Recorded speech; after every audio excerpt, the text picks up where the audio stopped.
স্ত্রী যদি স্বামীর অনুসারী হয় ইমানের ক্ষেত্রে, তো সেই স্ত্রী স্বামীর সাথে থাকবে।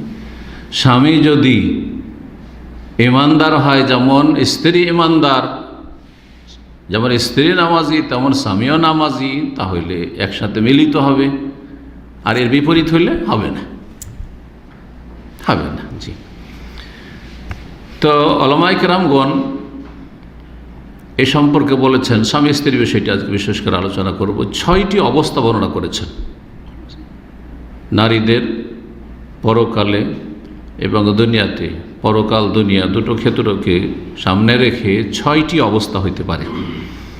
কোনো একজন নারী প্রথম অবস্থা বিয়ে হওয়ার আগেই মারা গেল। অনেক মেয়েরা বিয়ে হওয়ার আগে মারা যাচ্ছে না, যাচ্ছে, বিয়ের বয়সই হয়নি মারা গেছে, অথবা বিয়ের বয়স হয়েছে তারপরে বিয়ে হয়নি মারা গেছে, বিয়ে হওয়ার আগেই মারা গেল। এই একটি অবস্থা। দ্বিতীয় অবস্থা হচ্ছে যে বিয়ে হয়েছিল কিন্তু তালাক অবস্থায় মারা গেল, তালাক প্রাপ্ত হয়ে মারা গেল, অন্য কোথাও আর বিয়ে হয়নি। তাহলে দ্বিতীয় অবস্থা হচ্ছে তালাক প্রাপ্তা, আর ওই অবস্থায় মারা গেল। তৃতীয় অবস্থা হচ্ছে যে বিবাহিতা কিন্তু তার স্বামী জান্নাতে যেতে পারল না, ফেরাউনের মতো। ফেরাউন জান্নাতি না জাহান্নামী?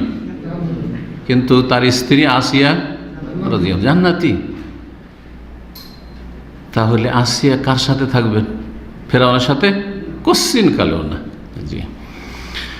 তো বিবাহিতা কিন্তু তার স্বামী জান্নাতে যেতে পারল না, তখন তার অবস্থা কি হবে? কার সাথে সে থাকবে? সে একাকী থাকবে জান্নাতে, না আল্লাহ তাকে উত্তম বিকল্প দেবেন? এ হচ্ছে প্রশ্ন। চতুর্থ অবস্থা হচ্ছে যে কোনো নারী বিবাহের পরে মারা গেল, বিবাহ হয়েছে তারপরে মারা গেল।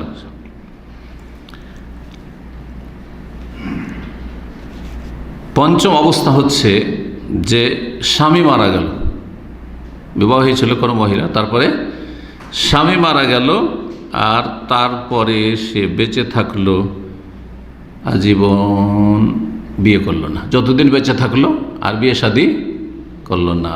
যেটা আমাদের সমাজে এইরকমটাই ঘটে থাকে সাধারণত।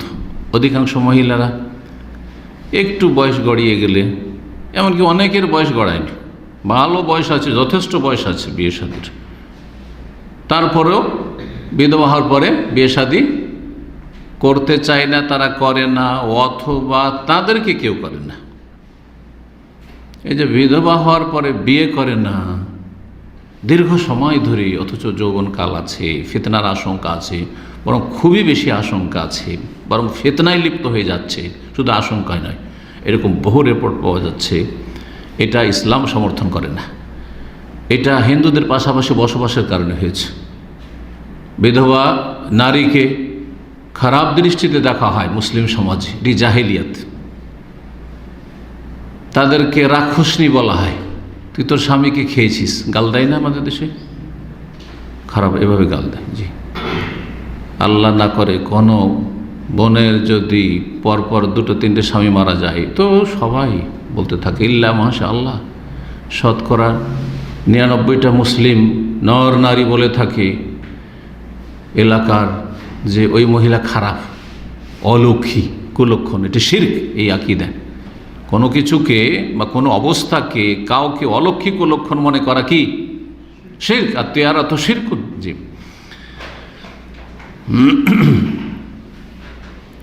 এই প্রথা, কুপ্রথা বাদ দিতে হবে যে স্বামী মারা গেছে, যৌবন আছে, তারপর বিয়ে শাদী না করা। জি হ্যাঁ, বয়স হয়ে গেছে হয়তো, হ্যাঁ 50 হয়ে গেছে, 45 সাধারণত হলে মহিলাদের মাসিক ঋতু বন্ধ হয়ে যায়, তাদেরকে আয়েসা বলা হয়, মানে ছেলে মেয়ে আর হবে না, তখনকার বিষয়টি ভিন্ন।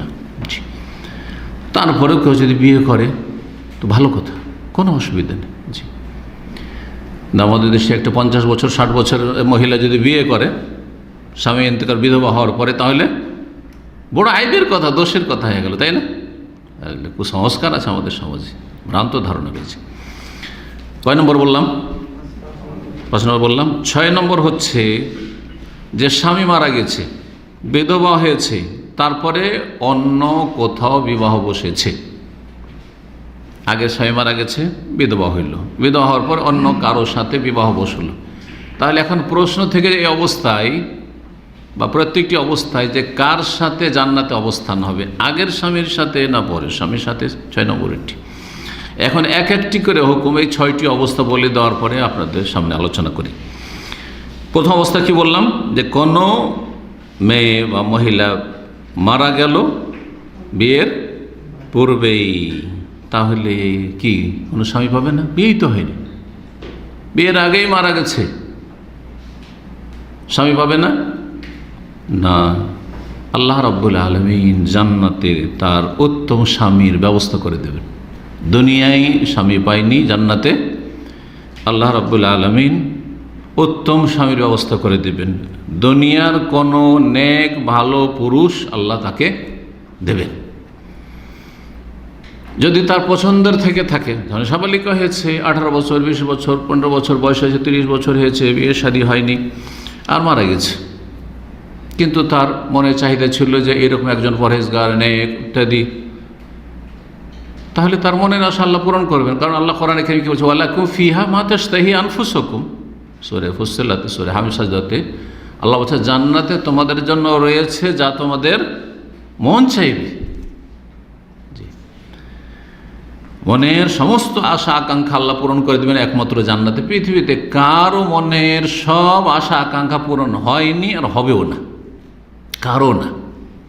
কারণ যদি সব আশা আকাঙ্ক্ষা পূর্ণ হয়ে যায় তাহলে সে যেন সমস্ত ক্ষমতার মালিক, হ্যাঁ? না, আল্লাহ রাব্বুল সমস্ত সৃষ্টি হচ্ছে ত্রুটিযুক্ত, আর মহান আল্লাহ হচ্ছেন একমাত্র ত্রুটি মুক্ত। জি, সহিহ মুসলিমে একটি হাদিস রয়েছে দলিলে, যেগুলোর ক্ষেত্রে দলিল রয়েছে, প্রায় দলিল রয়েছে, সেটা স্পষ্ট হোক অথবা অস্পষ্ট হোক, যেখানে সেই হাদিস থাকবে পেশ করব। বলছেন রাসূলুল্লাহ সাল্লাল্লাহু আলাইহি ওয়াসাল্লাম, মাহফিল জান্নাতে আযাব, জান্নাতে অবিবাহিত বা অবিবাহিতা কেউ থাকবে না। জান্নাতে কেউ অবিবাহিত অথবা অবিবাহিত কেউ থাকবে না। ধরেন ছেলে অবিবাহিত মারা গেছে, যুবক ছেলে মারা গেছে, বিয়ে হয়নি, ওইরকম থেকে যাবে একাই, যেহেতু সঙ্গী হিন্দুতে ছিল, মারা গেছে না। ইবনে উসাইম রহমতুল্লাহ আলাইহি বলছেন যে কোনো মহিলা যদি দুনিয়ায় বিবাহিতা না হয়, ফাইন্নাল্লাহ তাআলা ইউযাওয়িজুহা মা তাকাররু বিহা আইনুহা ফিল জান্নাহ, তার আল্লাহ বিয়ে শাদীর ব্যবস্থা করে দেবেন জান্নাতে, যাতে তার চক্ষু শীতল হবে। জান্নাতে নেয়ামত শুধু পুরুষদের জন্য নেই, কারণ এক শ্রেণীর পুরুষ না মনে করে যে শুধু ভোগের সামগ্রী কার জন্য? পুরুষদের জন্য। জান্নাতে, জান্নাতে সব কিছু পুরুষদের জন্য না। যেমন পুরুষদের জন্য ফান্নাইমু ফিল জান্নাতি লাইসা মাকসুরান আলা যুকুর, বলছে শেখ ইবনে উসাইমিন, যে জান্নাতের নিয়ামত শুধু পুরুষদের জন্য সীমাবদ্ধ নয়।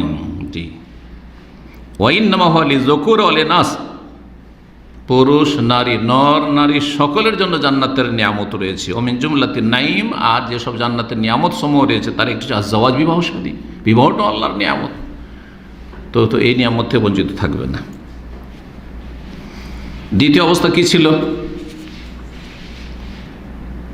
তালাকের পরে মারা গেছে, তালাকের পরে মারা গেছে, কিন্তু অন্য জায়গায় বিয়ে হয়নি, তালাক হয়ে গেছে, তারপরে মারা গেছে। তাহলে তার অবস্থা, তালাক হয়ে গেছে তার মানে আগের স্বামীর সাথে বিচ্ছিন্ন হয়ে গেছে, আর কোনো স্বামী হয়নি, তাহলে তার কোনো স্বামী নেই। তাহলে তার অবস্থা হচ্ছে এই প্রথম অবস্থার মতোই, তার হুকুম হচ্ছে বা অবস্থা হচ্ছে প্রথম যেই মহিলার বা যেই মেয়ের বিয়ে হয়নি তার মতোই। আল্লাহ রাব্বুল আলামিন তার জান্নাতে ভালো মানুষের সাথে বিয়ের ব্যবস্থা করে দেবেন। 3 নম্বর অবস্থা কি ছিল? 3 নম্বর অবস্থা ছিল যে বিবাহ হয়েছিল কিন্তু তার স্বামী জান্নাতে যেতে পারেনি, স্বামী জাহান্নামে আর স্ত্রী জান্নাতে।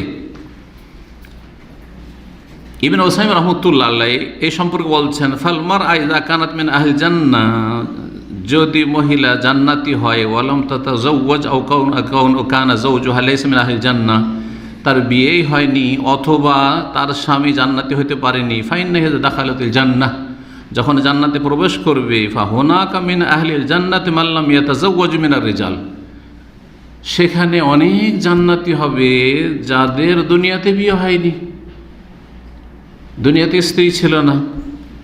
ফায়াতাজাওয়াজু আহাদুহুম, তাদের একজন বিয়ে করবে বা তাদের একজনের সাথে আল্লাহ বিয়ে দেবেন, অথবা কোনো অন্য ভালো মানুষের সাথে আল্লাহ রাব্বুল আলামিন বিয়ে দেবেন। 4 নম্বর অবস্থা কি ছিল? যে মহিলা বিয়ের পরে ইন্তেকাল করেছে। 4 নম্বর অবস্থা ছিল যে যেই মহিলা বিয়ে করেছে বিয়ের পরে মারা গেছে,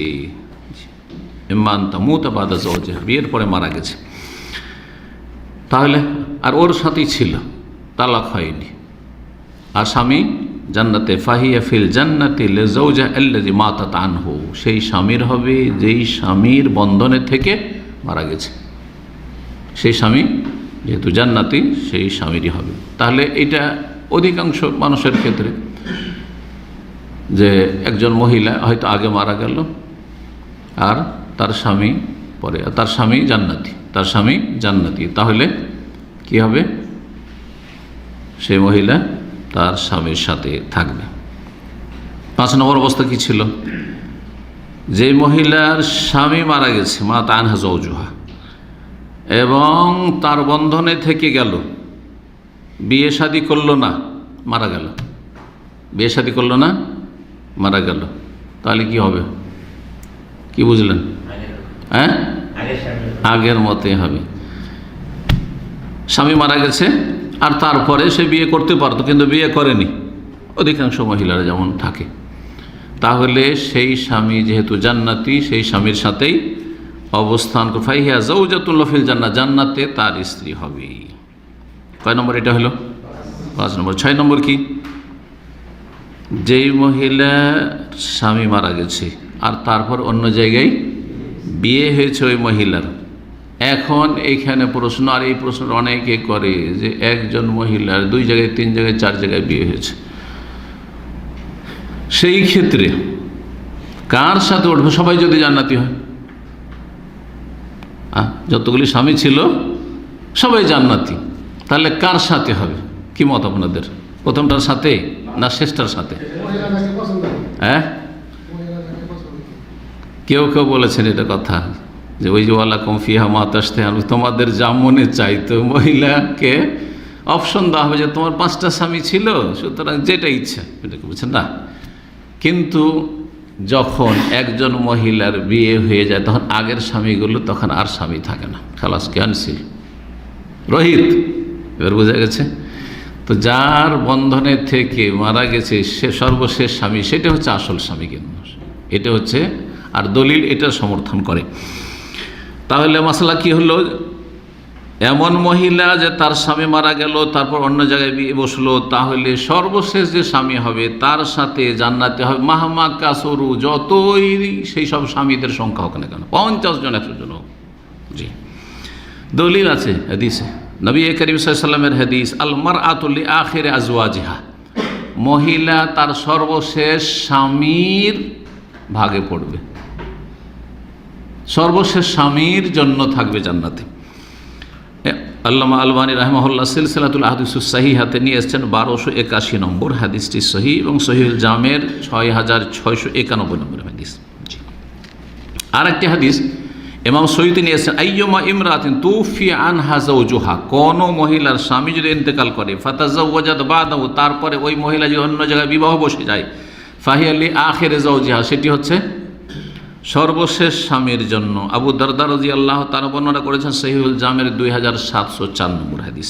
জি, এখানে একজন সাহাবীর একটি উক্তি রয়েছে, এই উক্তি থেকে এখানে দলিল যেমন হতে পারে তেমন আর একটি মাসলা আমরা জানতে পারি। হুযায়ফা রাদিয়াল্লাহু তাআলা আনহু, প্রখ্যাত সাহাবী, তিনি তার স্ত্রীকে বলেছিলেন, ইনশিতে আন তাকুনি যাওজাতি ফিল জান্নাহ, তুমি যদি আমার জান্নাতে স্ত্রী হতে চাও, দুনিয়াতে খুব ভালোবাসো, স্বামীকে খুব ভালোবাসে, তো বলছেন যে তুমি যদি জান্নাতেও আমার স্ত্রী থাকতে চাও ফালা তাতাজাওয়াজি বাদি, আমি যদি মারা যাই তো তারপরে তুমি আর বিয়ে করিও না, তুমি আর বিয়ে করিও না। এখান থেকে কি বোঝা গেল? যে স্বামী তার এই কথা বলতে পারে, এই কথা আবার বলতে পারে না কি, যে তুমি আমি যদি আগে মারা যায় তো আমার পরে কোথাও বিয়ে করবে না, নিষেধ করতে পারবে না, কারণ জায়েজ কাজ থেকে নিষেধ করা যাবে না। কিন্তু এই কথা বলা যেতে পারে যে তুমি যদি আমার সাথে জান্নাতে থাকতে চাও, এটা পছন্দ করো, তাহলে বিয়ে করিও না। এই কথাই বলেছিলেন কে? হুযায়ফা রাদিয়াল্লাহু। তাহলে আপনারা যদি কেউ বলেন স্ত্রীকে আমি যদি আগে মারা যাই আর তুমি যদি পরে বিয়ে করে নাও, তাহলে তো আর আমার থাকছো না তুমি স্ত্রী জান্নাতে, সুতরাং তুমি যদি ভালো মনে করো যে আমার সাথে জান্নাতে থাকবে, তাহলে তুমি বিয়ে করিও না, এইভাবে বলা যেতে পারে। কিন্তু নিষেধ করবেন বিয়ে করতে, এটা করা যাবে না। তুমি যদি চাও ইনশিতে আন তাকুনি যাওজাতি ফিল জান্নাহ, জান্নাতে যদি আমার স্ত্রী হতে চাও ফালা তাতাজাওয়াজি বাদি, আমার পরে তুমি বিয়ে করিও না। ফাইনাল মারআতা ফিল জান্নাতি লিআখিরি আজওয়াজিহা, কারণ মহিলা জান্নাতে সর্বশেষ স্বামীর জন্য হবে, লিআখিরি আজওয়াজি ফিদ দুনিয়া। এখানে আর একটি রহস্য জানেন, নবী করিম সাল্লাল্লাহু আলাইহি ওয়াসাল্লামের সহধর্মিণী উম্মাহাতুল মুমিনিন,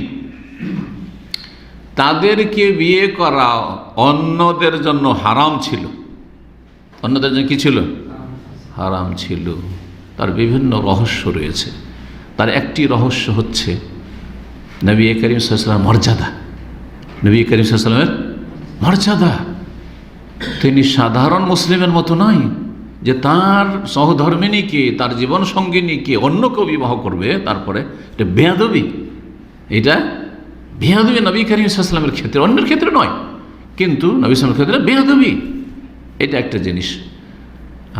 আর একটা গুরুত্বপূর্ণ জিনিস, সেটা হচ্ছে অন্য কারোর জন্য যদি বিবাহ করা জায়েজ হইতো, তারপরে জান্নাতে গেল, যে বিয়ে করলো সে জান্নাতে গেল, তাহলে সর্বশেষ স্বামী যে তার ভাগে আসবে কি না, এইটা যেন না হয়, এটা যেন। তো এই জন্য আল্লাহ রাব্বুল আলামিন কি করেছেন, নবী সাল্লাল্লাহু আলাইহি ওয়াসাল্লামের সহধর্মিণীদেরকে বিয়ে করা উম্মতের কোনো ব্যক্তির জন্য, কোনো সাহাবীর জন্য কি করেছেন? হারাম করেছিলেন। ওয়ালা আন তানকিহু আজওয়াজাহু মিন বাদিহি আবাদা, সূরা আহজাব আল্লাহ বলছেন, আর নবী সাল্লাল্লাহু আলাইহি ওয়াসাল্লামের ইন্তেকালের পরে তার সহধর্মিণীদের কাউকে তোমরা কখনো বিয়ে করতে পারবে না। তারা তোমাদের মায়ের মতো মর্যাদার দিক থেকে, হারাম হওয়ার দিক থেকে, সম্মানের দিক থেকে, কিন্তু শরীয়তের ফিকহি মাসাইলের ক্ষেত্রে নয়। মশলাটা ভালো করে বুঝে নেন। সম্মানের দিক থেকে মায়ের মতো তারা, ঠিক আছে। হারাম তাদেরকে বিয়ে করে এই দিক থেকে মায়ের মতো। মাকে যেমন চিরকালে বিয়ে করা হারাম, ঠিক তেমনি নবীর বিবিগণকে চিরকাল বিয়ে করা হারাম অন্যদের জন্য। কিন্তু ফিকহি মাসাইলের ক্ষেত্রে যেমন মাকে সাথে নিয়ে আপনি সফর করেন, নবী সাল্লাল্লাহু আলাইহি বিবিগণকে নিয়ে কোনো সাহাবীজন সফর করা যায় ছিল মাহারাম না হইলে? না, মাহারাম আর গায়ের মাহারাম ছিল, নন মাহারাম ছিল। তারপর নন মাহারাম সফর করা যায় না নবী সাল্লাল্লাহু আলাইহি বিবিগণ অন্যদের সাথে। তারপরে আপনি আমি মায়ের সাথে নির্জনে কথা বলতে পারেন, একই রুমে ঘুমাতে পারেন, একই রুমে ঘুমাতে পারে, যদি একই বিছানায় নয়, সাবালক হওয়ার পরে, কিন্তু একই রুমে ঘুমাতে পারেন, একই হোটেলে গিয়ে একই রুমে থাকছেন। জায়েজ না? জায়েজ নয়। মায়ের সাথে, আপন বোনের সাথে, মায়ের সাথে জায়েজ, কিন্তু নবী সাল্লাল্লাহু আলাইহি ওয়াসাল্লামের বিবিগণের সাথে নির্জনতা জায়েজ, খালওয়া জায়েজ নয়। এই জন্য বলেন যে ফিকহি মাসাইলে নয়। নবী সাল্লাল্লাহু আলাইহি ওয়াসাল্লামের বিবিগণ আমাদের মা, হারাম হওয়ার ক্ষেত্রে, হুরমতের ক্ষেত্রে, মানে মর্যাদা সম্মানের ক্ষেত্রে, ইহতিরামের ক্ষেত্রে, জি, কিন্তু শরীয়তের যে ফিকহি মাসাইল সেসব ক্ষেত্রে নয়। জি, এখানে আজকের আলোচনা শেষ করছি।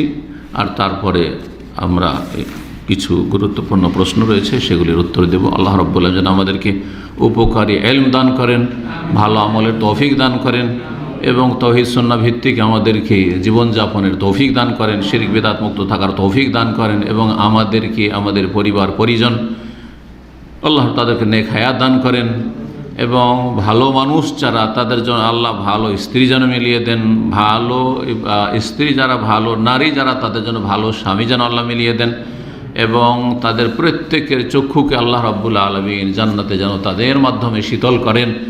ওয়া সাল্লাল্লাহু সাল্লাম নবিয়ানা মুহাম্মদ ওয়া আলা আলিহি ওয়া সাহবিহি আজমাইন।